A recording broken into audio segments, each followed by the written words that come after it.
All right. Time now for Just South of Buffalo. Here on the People's Newscast, and we're being joined by a friend of the program, Dr. Fred Hoffman from Mercyhurst. Always great to see you, always, sir. gentlemen. How are you, sir? You know, we were talking ahead of time here. 3 years with Russia and Ukraine in this war. Did you believe, sir, that it would ever last this long? Oh, I don't think anybody did. Yeah.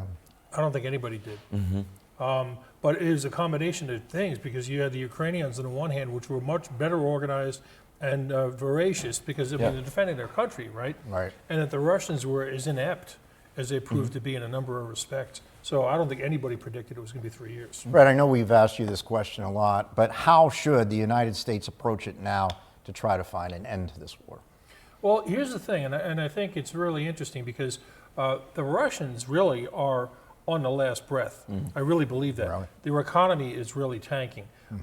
There's a reason that they're getting Korean soldiers and bringing them in, and there's a reason they're buying suicide drones from Iran.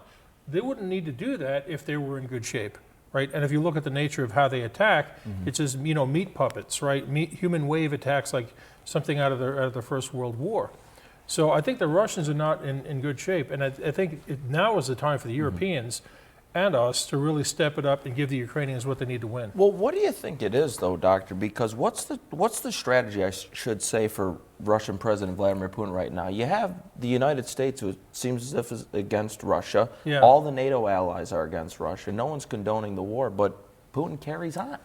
Yeah, he carries on kind of because he has to, if you think about it, because he's an autocrat, right? And he's got people around him who support him today. But here's what's interesting is he thought that war was going to last for 3 days, for a whole lot. We could have an hour-long conversation. They were telling soldiers as well, correct, Doctor? Yeah. Yeah, I mean, they would tell soldiers, don't bother taking ammunition and water, just take your dress uniforms, because we're going to have a victory parade in Kiev in 3 days. Not exactly how it panned out, right? So he punched into a hornet's nest is really what he did, right? And he doesn't have a whole lot of options, because it's not like he can say, you know, sorry, bro, you know, we're out of here, and then withdraw everybody. That's not going to work. And he sees himself as a reincarnation of Peter the Great, and he wants to restore the Russian Empire, not the Soviet Union, the Russian Empire. Same borders, pretty much, right? But that's what his intent is. Does a new administration hurt or help to try to end the conflict? Yes, a little bit of both.